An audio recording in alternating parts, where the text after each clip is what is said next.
And we're live. Welcome, everybody, to the very first session of the Explainable AI Forum.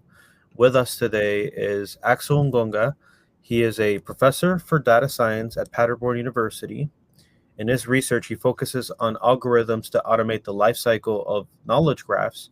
And in this talk, he's going to be presenting the recent results on explainable machine learning on knowledge graphs. And this program is a result of a direct collaboration with Axel. I've interviewed him before in a podcast, and I have to say I really enjoy working with him. So I hope you get a lot of value out of this presentation. He's very well spoken and super easy to understand. Pleasure to have you, Axel. Thank you for having me indeed, Joaquin. And thank you so much for organizing this. For those who don't know me, I said I'm Axel. I'm a professor at Paderborn University. I'm also one of the co-founders of Tentris. And what I really want to talk about today is really the idea of class expression learning on knowledge graphs, what that is, why that is particularly well suited to the explainable AI forum. So basically why class expression learning is explainable and how we can actually make it scale to actually deal and process very large amounts of data. So, we weren't sharing your screen. If you want to, yep, perfect. Yeah, sure. The floor is yours. So I'm just gonna go into the back page and come back. Yeah, cool. All right, so you've got the intro. We'll just delve right in. So machine learning is obviously everywhere, and everybody who is here actually is aware of that. So we use machine learning now in a plethora of different domains, including, for example, finance, insurance, in basically Industry 4.0, security, marketing, healthcare. In all of those domains, we really use machine learning most commonly for the sake of prediction. So we have some input data, and our job is then to predict a certain outcome.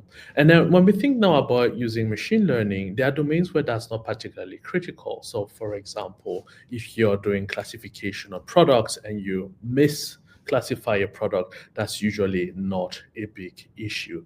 But now if we think about certain critical domains of applications, for example, in the biomedical domain, having a medical doctor and an AI work together towards diagnostics, for example, it would be really suboptimal if said machine learning algorithm said AI actually made a mistake, because that mistake could actually cost lives. And that's really the reason why we think that explainable AI is actually central, is key to really port AI to those critical domains of application. And I want to basically give you more insights as to why that problem really occurs. If you think about, for example, GPTs, I found this really nice picture of what the creator called Shogot, and basically Shogot was one of those demon gods.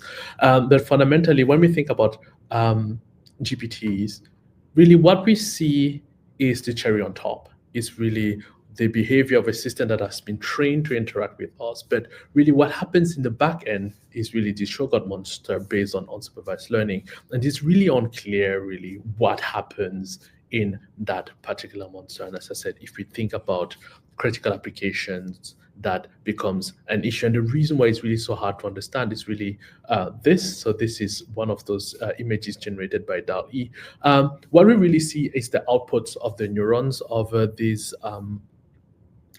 of most commonly neural network-based approaches, but what really happens within very large neural networks remain unclear and difficult to fathom for humans. Of course, there are post-hoc explainable AI algorithms which really take these very large networks and really try to figure out which features, for example, play a key role during a classification process, or basically what the effect or feature permutation of the like would be to basically explain the classification. But what we really would want to have and what we strive towards are algorithms which are intrinsically explainable, ergo algorithms which are such that by looking at the algorithm, we actually know how the algorithm came about with a certain model, which model was used, and how the classification came about. And that's really what class expression learning, also called concept learning, allows us to do. So what I'm going to be talking about is concept learning as a form of anti-hoc explainable machine learning on knowledge graphs. I will basically especially talk about major challenges which one is faced with when one aims to apply concept learning, especially at scale. And if you think about the way we train systems like GPTs these days, we're talking about trillions of tokens. And the reason really why concept learning is so rarely used is that so far it really did not scale to these large amounts of data. And I want to talk about how we actually make it scale to those sizes. So I'm going to give you brief insights into how to deal with instance retrieval and make it more time efficient, how to learn quality function, and really how by dropping some interpretability, we can actually get to even more efficiency. The talk is based on some recent papers which we've written in the subject area. So we basically will talk about, or I will talk about, combining tensors and Sparkle for instance retrieval based on some papers from ISWC and ECML. I'll talk about how we can use reinforcement learning in an embedding space to learn quality function based on papers that were presented last year and this year at ICHKA, ECML, ICHKA, and CIKM. And I'll also talk about how to learn latent neural representations for concepts, basically based on some papers from ESWC and ECML. So what is our core task here? Our fundamental assumption is that we are using a knowledge graph. And the reason why we want to use a knowledge graph here is simply that we have explicit semantics available. We basically know what things mean. So if you assume this knowledge graph, which has been used in a plethora of presentations out there, where we have Lily, for example, being a person and James being a person. Lily is a friend of James. Lily is interested in Da Vinci, who painted the Mona Lisa, and so on and so forth. The problem of classification can be modeled in the following way. We're giving a set of positive and negative examples. For example, the Louvre, which is here, and the Eiffel Tower, the Tour Eiffel, which is here. And Lily, those are my positive examples, and I'm giving negative examples, Lily and James. And my job basically is to find a classifier which can separate these two sets. Now, if you think about what a neural network would do, it would really implicitly learn a formula within a certain manifold, which is basically a latent representation of the data, and basically try to find a line, or basically some shape really, which separates the positive and the negative examples. The way we'll do that in a knowledge graph will be quite different, and that's basically where the intrinsic explainability comes from. What a human would do when faced with this data and basically say, well, I have Lily here. Lily is a human, of course. James is a human. Those are negative examples. And the Louvre really is located in Paris. The Tour Eiffel is located in Paris. I don't have any information stating that Lily and James are located in Paris, so I can assume they're not there. So I'm basically going to say, oh, the positive examples are things which are located in some place, and that place basically is Paris. So my hypothesis would be something totally different. It would not be some kind of line or geometric figure in a manifold. It would really be a concept which I can actually transform into natural language. I would say the positive examples are things located in some place, or even more specifically, things located in Paris. And I give you basically the concepts in a more formal notation, which is description logics notation, to really say that is something that we can actually learn. How do those systems really learn? In general, they work this way. We are given the training data, positive and negative examples, and we're given knowledge base. That would be the knowledge graph I showed you before. We start by generating candidate solutions, usually something like top, basically the most generic concept possible. And then what we need is a way to evaluate how good that solution is. For that, we need a so-called quality function. That quality function is then used in combination with the so-called retrieval function to actually get the instances of our candidate solution and evaluate how good our candidate solution is. We then, out of the set of candidate solutions, pick the one which is best suited and then try to improve it by using some form of refinement of that solution. And we iterate that process until we basically terminate, in the sense of find a solution which fulfills all the criteria we're looking for, or until we run out of resources, for example, time. The problems here are known. Number one, this retrieval function is really expensive. So that's really the main bottleneck of concept learners. So if we can fix that problem, we can actually apply concept learners at scale. Quality functions are often myopic in the sense of they really are designed in such a way that they only look at the current state of affairs and do not project into the future. which is something that we would want to do to actually improve them. And basically the candidate space, so the space of all possible concepts, is infinite. So we basically need ways to traverse that space even more efficiently. And what I want to talk about are really ways and means that we've developed to address these problems, and I'll be brief. So how do we address the retrieval problem? It turns out that if we assume the closed world assumption, and we assume that we're dealing with a fully materialized graph, then retrieval in most description logics, at least, can be realized by representing concepts as Sparkle queries. So that's well known from the literature. There are papers on the subject matter, for example, Billenard and Karalis et al. From 2024. I'm not going to delve through this table. We don't really need these details. What we need to know here is really that these are constructs which come from description logics, ergo constructs that we would use to create concepts, which would then be our classifiers. And we basically have a direct translation of these constructs into Sparkle. So if we solve the problem of actually querying efficiently at large scale in Sparkle, we really solve the problem of concept learning, scaling better.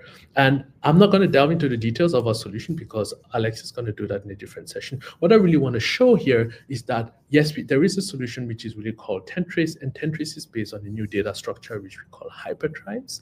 And what we've been able to devise are so-called compressed hyperdrives, which really take the knowledge graph, model the knowledge graph as a tensor, and really compress that information into a tree-like structure to enable fast Sparkle querying. And because of this mapping between concepts and Sparkle, it turns out that we can then map concepts really to this tensor representation and run queries at top of that. As I said, more details in Alex's talk. Important are the runtimes. As you can see, even on very large data sets like Wikidata, this data set was roughly 5.5 billion triples. We not only run very efficiently, so we still have 10 to the 3 queries per second, over 1,000 queries per second executed on pretty standard hardware. But most importantly, our results remain correct and complete, which is really great. And it's not the case for some of the systems out there. And when we apply this really to concept learning, for example, to a data set on carcinogenesis, so basically the idea behind this data set is, given a molecule, can you predict whether this molecule is going to lead to cancer or not? It turns out that because we scale significantly better than other triple stores out there, so the Tentris solution, we can basically achieve this machine learning significantly more efficiently as well. Okay, so that is really how we tackle the retrieval problem. We basically just say, okay, concepts are really queries. We can transform these concepts into really rapid queries, which we can then execute really rapidly if we use the right data structure. And that's really what Tentris is all about. But we also need to talk about, my apologies, is really, can we improve the learning in itself? So in addition to basically finding the right concepts, can we actually improve the path to finding the right concepts efficiently? And we can do so really by reconsidering the problem of concept learning. As I've shown you, what we do normally is we generate candidates and we evaluate the candidates, and we then use these candidate solutions to generate even more candidate solutions. The way we evaluate the candidates is really key here. What is often done is basically just looking at the F1 score of the candidates and saying the candidate with the best F1 score is the best candidate. But it would be a bit like playing chess and not thinking ahead and just only thinking one move ahead. Obviously, that's not how you play chess. You want to basically ask, what are the consequences of my move? The same way here, we can think of this really as finding a path in a search space, and finding good paths in search space is really a reinforcement learning problem. So the way we really tackle this problem is really via reinforcement learning. To do reinforcement learning in an infinite space, we really need embeddings. So what we've spent a lot of time thinking about is, how do I devise embeddings really for knowledge graphs? Embeddings really being defined as faithful vectorial representations of the semantics of a knowledge graph. There are two main families of embeddings. So translational embeddings really say, if I'm giving a statement, SPO, so John loves Mary, I would want to have my embedding such that the embedding of John plus the embedding of love basically returns the embedding of Mary. That would be a so-called translational embedding. Or I would basically want to maximize the score of John, Love, and Mary together. That would basically be a so-called multiplicative embedding. I'm not going to delve into the math, but it turns out that multiplicative embeddings can be generalized, and because they can be generalized, we can actually learn embeddings which fit themselves to the data. And the reason why we think that makes sense, or what we know that makes sense, is basically if we evaluate the embeddings out there by basically parameterizing them, it turns out that different embeddings achieve the best scores really on different data sets. So independently of what these numbers mean, we'll get to that in a second, you will basically find here, for example, that whilst you have the validation on the validation data set here, for example, in UMLS, the embeddings that perform best, so basically the blue embedding here, are different from the embedding that performs best, for example, on kinship, in this case is the green embedding. And the green embedding really is equivalent to the complex algorithm. So the question is, can we find a way to parameterize embedding algorithms in such a way that we can actually select the right embedding for the right data set? And it turns out that it's just a little bit of math here, but multiplicative embeddings boil down really to the multiplication of some vectors and the selection of the right embedding really boils down to selecting the right vector space, but we can generalize over vector spaces using so-called Clifford algebras. Details are not that important. What is important is that Clifford algebras are parametric. So by changing the parameters of a Clifford algebra, you actually change the type of vector space that is being used. And what we could show is really that by modeling the Clifford algebra correctly, we can generalize over existing algorithms which have been used across a bunch of applications such as complex and smooth and the like. And it's not only that, when we now run our embeddings in these spaces, we can first learn the right configuration of the Clifford algebra and then actually embed. And that leads to significantly better results than the algorithms which were out there so far. Now that we have embeddings, I think it's actually pretty straightforward or pretty clear that we can now use deep Q learning to really solve the problem of finding the right path. So it's basically like in chess, finding the right sequence of moves. In a chess game, no need to delve into the details. The fundamental idea is how do we actually define our reward function here, and the reward function will simply be terminating with the maximal accuracy. And if we do that, well, it turns out that the algorithm which underpins, which basically implements this idea, which is called drill, does not only achieve really good F measures, it also achieves the computation of concepts significantly faster than existing solutions for class expression learning. And that's actually without considering the acceleration through the Sparkle mapping. So if you add the Sparkle mapping, we get even faster. Okay, that's how we address the quality problem. Now, how do we address candidate generation? Now, this is really where we have to take, we have to basically give up in some cases transparency for the sake of speed. So there is really a trade-off here. One way to actually make the search even faster is to really use embeddings to predict concept lengths. That seemed to be a pretty crazy idea, but actually it turns out that it works really well if we've trained our system long enough. The idea being that if we're given positive and negative examples, we can transform them into embeddings, and the transformation must be such that it is permutation independent. And then we can really have the embeddings for the positive and the negative examples really just be training data for a deep neural network. And the deep neural network is a classification network which simply predicts the possible lengths of concepts. And we can now use that concept to actually guide the search through the embedding space. Pretty straightforward ideas, actually. But once we implement it, what was quite interesting was the way our approaches actually converged. They converged really quickly and to a basically pretty well-defined solution. So we tried out on a bunch of data sets like carcinogenesis, mutagenesis, semantic Bible, and VCODE. But most importantly here, their approach, which is called CLIP, achieves basically significantly better accuracy and F1 scores than what was available out there so far.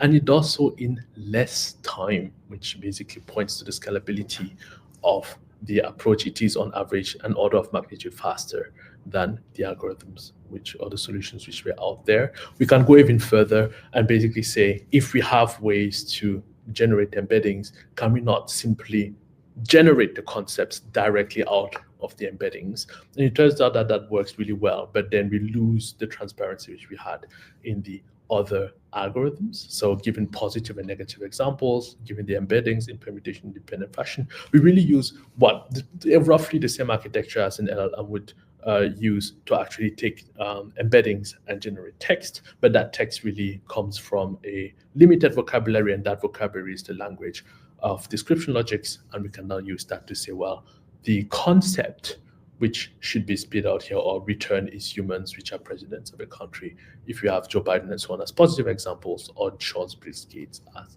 negative examples. Note that Charles is a chancellor and not a president. Okay, here as well, things work really well. Things converge really quickly. We have these little bumps here somewhere for long short-term memory neural networks, but basically GRU actually does the trick here really well. And importantly, we don't only achieve results that are significantly better with respect to F measure. What I really want to draw your attention to here is runtimes. So the runtimes here, especially with simpler neural network architectures, are such that we are up to 4 orders of magnitude faster, on average 2 orders of magnitude faster than the algorithms which are out there, without actually losing F measure. And we think that with that, we are actually now web ready, ready to deploy concept learning at web scale. That was a lot of content, but there are still open questions out there. And the open questions are, in addition to solving the problem of retrieval, which can be accelerated with Sparkle, and refinement-based learning via reinforcement learning to improve really the path search, there's still the question of really, can we learn the right embeddings or the right architecture, really, not only the right embeddings for a particular data set? That's something we're interested in research-wise. But our key results now suggest that we have been able to bring concept learning so far that we can put or run this on billions of triples. As I showed, Wikidata is 5.5 billion triples, and we now have the necessary machinery to run explainable AI there. So next steps from our perspective is really deploy that at scale so that basically we can have explainable AI really on the web. That's already it from my side. This is joint work with a lot of people. I'm not going to go through the names. Thank you for listening. And if you have any questions, please do feel free to let me know. Thank you, Axel. Those are very bold claims, and they excite me. 2 to 4 orders of magnitude is major performance gains, especially when we've had this discussion before where a big concern is the consumption of resources, and being able to compute things at scale more efficiently translates to lower computational costs and energy costs as a result. That is correct indeed. So basically, the computational costs, as I showed, are basically directly correlated with the speed improvement. So you basically can expect computational costs which are roughly 100 times lower when running class expression learning at this scale. And basically, that translates as well to CO2 emission, right? So also 2 orders of magnitude roughly. That is, I think, quite a nice result, especially given that we do not lose performance with respect to the F measure. Actually, in many cases, we are even better in F measure while being better at consuming resources. So it's a win-win. So you're getting more for less? That is correct. That's exactly the case. And we know that we basically, there is obviously an upper threshold. There is an intrinsic complexity to the problem that cannot be solved without really using resources. And our goal is basically to be as close to that intrinsic complexity as possible. Excellent. Well, I invite anybody that has any further questions to reach out directly to you. And we're going to take a brief intermission, and we're going to be back with the next presentation with Stratos. So we'll see you all in about 10 minutes or so. Thank you. Ciao.